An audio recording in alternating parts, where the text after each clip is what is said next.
Hello, সবাই কেমন আছো? তো আজকে আবারও একটা নতুন রেসিপি বলতে আমি করি সেইভাবে তোমাদেরকে দেখাবো। আজকে বানাবো হচ্ছে চিলি চিকেন। আমি চিলি চিকেন কীভাবে করি সেটাই দেখাবো। তো ফার্স্টে দেখো ইনগ্রিডিয়েন্টসগুলো আগে দেখিয়ে দিই। এটা পেস্ট হবে শুকনো লঙ্কা, কাঁচা লঙ্কা, পেঁয়াজ, রসুন, আদা, আর দিয়েছি জিরে, গোলমরিচ, ধনেপাতা দিয়েছি, ধনেপাতার ডাঁটাগুলো দিয়েছি, পাতাগুলো দিইনি, পাতাগুলো অন্যভাবে ব্যবহার করব। তো এটাকে পেস্ট করে নেবো আগে দিয়ে। আর ওখানে দেখো চিকেনটা ভালো করে ধুয়ে কেটে পরিষ্কার করে নিয়েছি, দিয়ে ওটাকে পেস্ট করব। পেস্টটা করে নিই তারপর বলছি। আচ্ছা, সবাই বলো কেমন আছো। আর এখানে দেখো দাদাকে বললাম চিকেনটা একটু লেবু মাখিয়ে দিচ্ছে, লেবু দিয়েছে একটা লেবুর হাফ লেবু পুরো দিয়ে দিয়েছে। লেবুটা দিলে একটু চিকেনের যে একটা কাঁচা স্মেল থাকে, গন্ধ লাগে, সেই গন্ধটা কেটে যায়। আর লেবুটা দিলে অনেক সফটও হয়, তো সেই জন্যই দেওয়া। তো চলো ভালোভাবে মাখিয়ে নিয়েছি ওটা দিয়ে, তারপর যে পেস্টটা করেছি সেই পেস্টটা ভালো করে দিয়ে আর মাখিয়ে নেব। তো আমার তো চিলি চিকেন, আর এটা অনেকটাই মাংস ছিল, প্রায় 800-900 মতো প্রায় মাংস ছিল এটা আছে।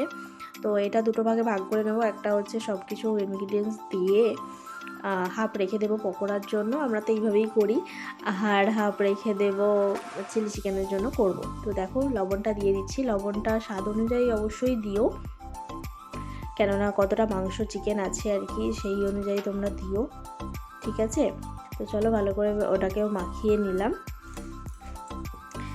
আর একটু সামান্য সর্ষের তেল দিয়েছি, কিন্তু হলুদ দিইনি আমি, বুঝলে, হলুদটা দিইনি আমি, কেননা হলুদ দিলে অন্যরকম কালার এসে যায়, তো সেই জন্য আমি তো দিই না, এটা অপশনাল। চিকেনটাকে 1 ঘন্টার মতো, 1 ঘন্টা 2 ঘন্টা দিয়ে যেরকম পারবে, আরও ভালো হয় যদি রাতে ম্যারিনেট করে রাখো। আগের দিন রাতে একটা রাত যদি ফ্রিজে রাখা যায় তো আরও বেশি সফট হয় চিকেন, এইভাবে যদি ম্যারিনেট করে রাখা যায়।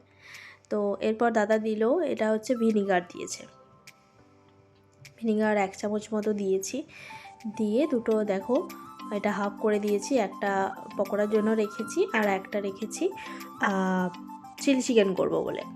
তো চলো এটাকে নিয়ে এবার ফ্রিজে ঢুকিয়ে দিই। আমি 1 ঘন্টার জন্য, সকালে করেছি তো 1 ঘন্টার জন্য, 1-1.5 ঘন্টার জন্য মোটামুটি রেখেছি, ডিপ ফ্রিজে রেখেছি। আর যদি তোমরা রাতে রাখো তো নিচের নর্মাল ফ্রিজে রেখো, ডিপ ফ্রিজে রেখো না, কারণ শক্ত হয়ে যাবে চিকেনটা, আইস জমে যেতে পারে। তো চলো এই দেখো 1 ঘন্টা পর বার করে নিয়েছি। এরপর দেখো এবার দিয়ে দিচ্ছি একটা ডিম, আর দিয়ে দেব কর্নফ্লাওয়ারটা আমি প্রায় 2 চামচ মতো, 2-2.5 চামচ মতো দিয়েছি, কেননা চিকেন অনুযায়ী দিও অবশ্যই, ঠিক আছে? দিয়ে ভালো করে মাখিয়ে নিচ্ছি। মাখিয়ে নেওয়ার পর ডিমটাও দিয়ে দেব। ভিডিওটা একটু অসুবিধা হচ্ছে, কেননা আমি নিজে হাতে নিয়ে করে করছি তো, তারপর দাদা একটু হেল্প করেছিল লাস্টে, একটু অসুবিধা হচ্ছিল বলে। তো দেখো এখানে ভালো করে মিক্স করে নিচ্ছি কর্নফ্লাওয়ারটা মিক্স করে নেওয়ার পর দিয়ে দেব ডিম। যে দেখো দাদা আমাকে হেল্প করছে একটু। তো চলো ডিমটা ভালো করে মাখিয়ে নিলাম।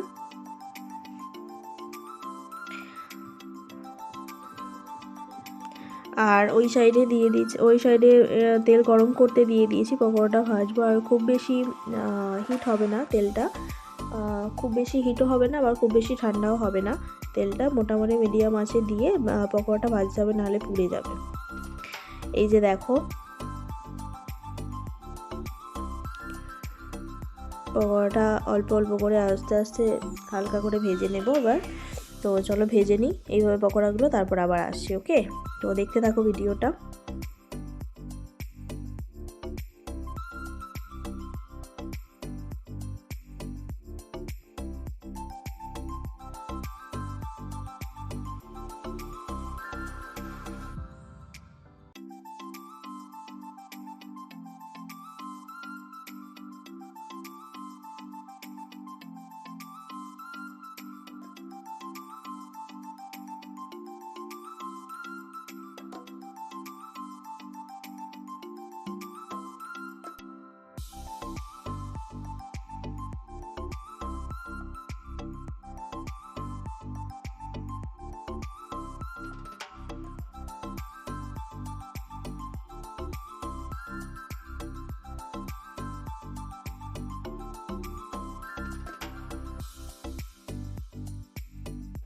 তো দেখো আস্তে আস্তে হালকা হালকা লাল ব্রাউন কালার আস্তে আস্তে হচ্ছে। তো এইভাবে প্রথমেই দেওয়ার পরই কেউ খুন্তি লাগাবে না, কেননা ম্যাটারটা চিকেনটা হয়ে যেতে পারে।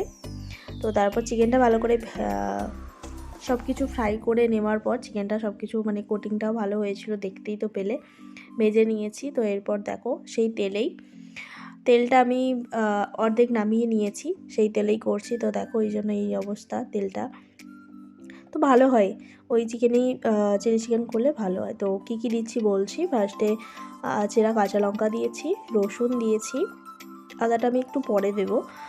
আর দিয়ে দিচ্ছি ক্যাপসিকাম, আর যে করে কাটে রাখা ডুমো করে কেটে রাখা যে পেঁয়াজ ছিল ছোটো ছোটো, সেগুলো কেটে ওগুলো দিয়েছি। দেওয়ার পর ভালো করে ভেজে নেব।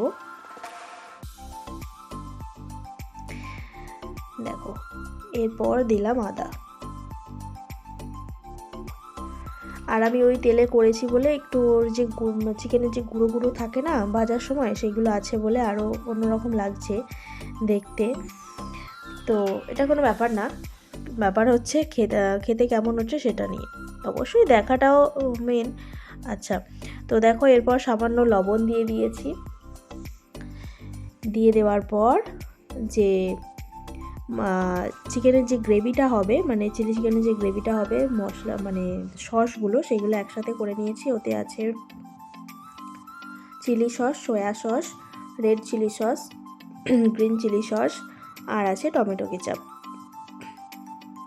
সব কিছু আমি 2 চামচ করে দিয়েছি অবশ্যই।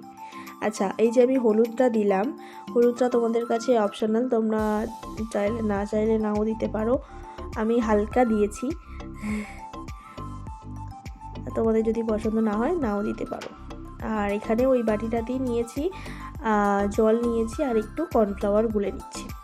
1 চামচের একটু বেশি, মানে 1.5 চামচ মতো কর্নফ্লাওয়ার নিয়েছি। 1 চামচ ফার্স্টে নিয়েছিলাম, তো ওতে হচ্ছিল না বলে আবার একটু দিয়েছি।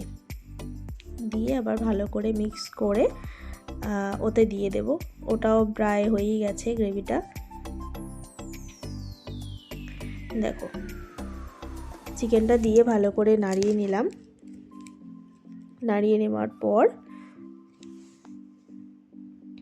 দিয়ে দেব ওই কর্নফ্লাওয়ার যে করা আছে জলটা, সেটা দিয়ে দেব।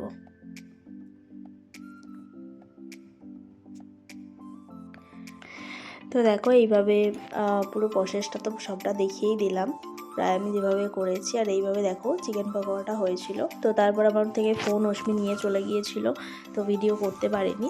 দেখো ঠিক লাস্টে এরকম হয়েছে। তো ভিডিওটা কেমন লাগলো অবশ্যই জানিও কমেন্টে। আর একবার প্লিজ ট্রাই করে দেখো, একদম ভালো লাগবে, খুবই সুন্দর হয়েছিল। তো আজকের মতো টাটা বাই বাই, সবাই ভালো থেকে